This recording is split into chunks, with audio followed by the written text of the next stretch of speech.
आज के निबंध का विषय है पत्रकारिता का वर्तमान परिदृश्य या फिर विकृत होती पत्रकारिता। सूचनाएं इकट्ठी करना और उनके आधार पर खबरों या किसी विषय पर सामग्री को लिखना या उनको अखबार, पत्रिका, रेडियो, दूरदर्शन आदि के माध्यम से प्रकाशित प्रसारित करना पत्रकारिता कहलाता है। विकृत पत्रकारिता को विश्व स्तर पर येलो जर्नलिज्म के नाम से भी जाना जाता है, जिसमें पाठकों और दर्शकों को आकर्षित करने के लिए खबरों को मसालेदार, सनसनीखेज और रोमांचकारी बनाकर एवं तोड़-मोड़ कर प्रसारित किया जाता है, जिसका मुख्य उद्देश्य आर्थिक लाभ और अपने व्यवसाय को चर्चित रखना होता है। ऐसी अतिशयोक्तिपूर्ण और भ्रामक सूचनाओं से दर्शकों के मन में अनियंत्रित उत्तेजना का संचार कर उनका शोषण किया जाता है। छोटी अथवा कम महत्वपूर्ण घटनाओं और आपराधिक कांडों व घोटालों को अनेक बार छापा या दिखाया जाकर जन भावनाओं को उत्तेजित किया जाता है, जिसका एकमात्र उद्देश्य अपने चैनल की टीआरपी अर्थात टेलीविज़न रेटिंग पॉइंट्स बढ़ाने व लाइमलाइट में बने रहने के लिए किया जाता है। फ्रैंक लूथर मोट ने 1941 में विकृत पत्रकारिता के निम्न तत्व बताए हैं।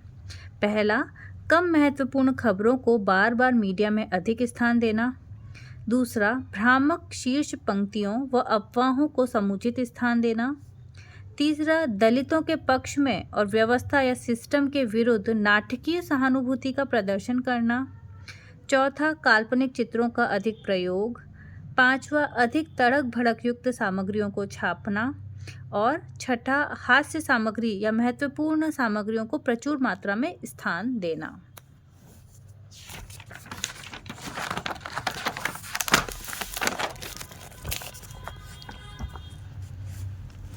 भारत भी विकृत पत्रकारिता की साजिश से अछूता नहीं है।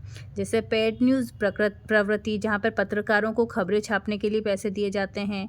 अनेक बार ग्रामीण क्षेत्रों में भी पत्रकारों को जातिगत और आर्थिक भेदभाव का सामना करना पड़ता है।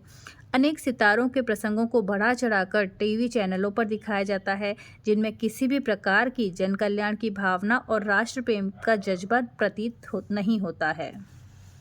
ऐसी विकृत पत्रकारिता से जनता में अच्छे स्तर का संदेश नहीं जाता है, नैतिकता की कमी आती है तथा अनावश्यक उत्तेजना का संचार होता है। सक्षम न्यायालय द्वारा बैंडेड क्वीन नामक फिल्म में फूलन देवी को पब्लिक फिगर मानते हुए भी उनके निजी अधिकारों का अतिक्रमण माना गया और इस विवादास्पद प्रदर्शन पर रोक लगाई गई थी।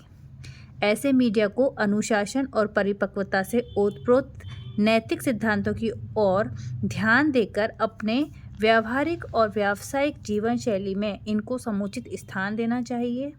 रचनात्मक, जन कल्याणकारी तथा सही पत्रकारिता अपनाने वाले व्यक्तियों को पुरस्कृत तथा विकृत पत्रकारिता को अपनाने वालों को तिरस्कृत और दंडित किया जाना चाहिए। अब समय आ गया है जब कानून को आम जनता का प्रहरी बनकर अपनी प्रभावी भूमिका अदा करनी है। इस संबंध में न केवल सख्त और प्रभावी कानून बनाने की जरूरत है, बल्कि इसके समुचित क्रियान्वयन की भी महती आवश्यकता है। बहुत बहुत धन्यवाद।